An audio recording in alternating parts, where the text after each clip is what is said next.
The world breathes a sigh of relief as Syria agrees to terms regarding its chemical weapons arsenal. Good evening. This is CTV News. I'm Rochelle Metzger. And I'm Patricia Valone. Thank you for joining us.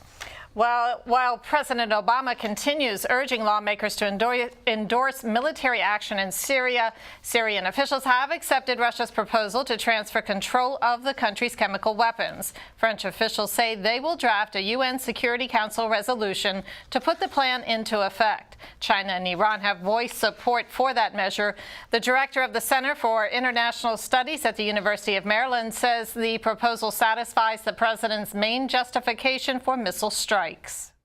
It's a promising proposal in the sense that it will, if succeed, it will deal with the chemical weapons issue, which we've made the main justification for a strike. There would be no reason to do the strike if the chemical weapons are put under international control, then they clearly could not be used again. That leaves the question as to whether we try to pursue accountability of people who originally did it. Whether that's part of the deal or not remains to be seen, but this would be a good way of avoiding a strike. It does not deal with the underlying civil conflict, however. It would probably leave it unchanged. Secretary of State John Kerry has said such a move would be the only way for Syrian President Bashar al-Assad to avoid a U.S. military strike. President Obama says he will take the Russian proposal with a, quote, grain of salt. Obama is scheduled to address the nation on the issue tonight at 9 p.m. Meantime, Senator Barbara Mikulski announces her support for President Obama's plan for limited targeted action in Syria. Speaking on the Senate floor yesterday, Mikulski said this is an enormous and grave decision and called her vote a diligent analysis of the facts. Once you vote to authorize the use of military might, you cannot take it back. It's one of the few votes that you can't take back. We can vote on our budget this year, but there's another vote next year. You can vote to confirm a member of the cabinet, but they serve at the pleasure of the president. But once you vote to use military might or military action, it is irrevocable. So I take it very seriously. President Obama says he wants to delay a congressional vote on the matter until all diplomatic means have been exhausted. Syrian's foreign minister says his country will declare its chemical weapons as arsenal and sign the Chemical Weapons Convention. A man held in connection with the brutal murder of an Alexandria community activist learns his fate in court today. Tyrone Lewis is facing murder, armed robbery, and other related charges. CTV's Makia Turner is standing by in Upper Marlboro with the verdict. That's right. The verdict is in, and it took the jury about 3 hours to find 27-year-old Tyrone Lewis guilty on all counts, including first-degree murder. Now, moments after this decision was handed down, Lewis's family came into the courtroom, and that's when a series of dramatic events unfolded, ending with several family members being locked up. Here's what his mother has to say. How can they charge my son with everything when they have no evidence on him? The judge said that you have to go by evidence. It was January 2012 when police got a tip about a body that was dumped into a 20-foot well on Old Fort Road in Fort Washington. That person was later identified as Linwood Harris, a beloved community activist from Alexandria, Virginia.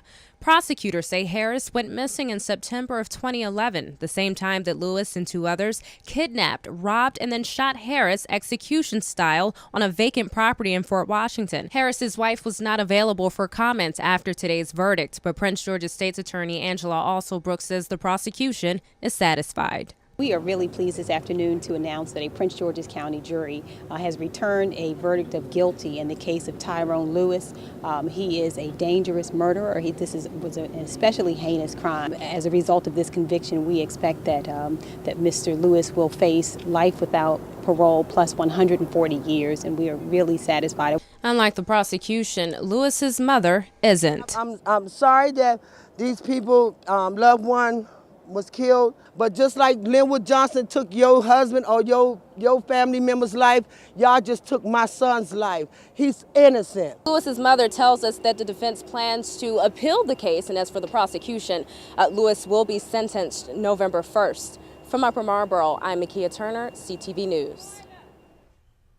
Makia tells us that 2 other men, Linwood Johnson and Ivan Newman, were also charged with Harris's death.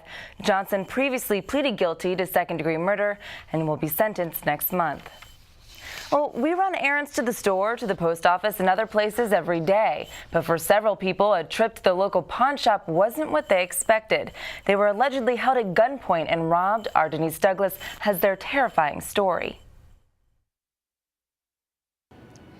This pawn shop here in New Carrollton is closed. It is not supposed to be, but robbers hit it up this morning. You can see the crime scene tape around it, so police are here investigating. One cruiser right over there and several officers inside. And people who were inside at the time say they were terrified when it all went down. What was supposed to be a routine trip to First Cash Pawn Shop turned into a nightmare for Bintadillo. They called me to come and make my payment. They were paying. But when she opened the door, a man stuck a gun in her face and demanded her wallet and cell phone. Very scary. I was shaking to death. I back up. He asked me if I back up, he would shoot at me. Then I get inside. Dillo says her life seemed to flash before her eyes as she was forced to the floor with several other customers. The robber, along with 2 other bandits, all wearing masks and black gloves, continued to threaten them as they stuffed a suitcase full of items from the pawn shop. I follow what he asked me to do. Then I give it to God because I was thinking about anything that time. That you were going to die? Of course. And Dillo says the minutes felt like hours. The ordeal ended when the suspects ran off, leaving her and the others shaken, but thankful to be alive. I thank God. He saved me. At this point, police have caught 2 of the suspects, but 1 remains on the loose. In terms of the business, there is no word yet on when it will reopen. I'm Denise Douglas, CTV News. Thanks, Denise. Investigators say that all of the items stolen from the pawn shop were recovered, and again, they are looking for a 3rd suspect. If you know anything about the robbery, you're asked to call Prince George's police. And you're watching CTV News. I'm Rochelle Metzger. And I'm Patricia Vallone.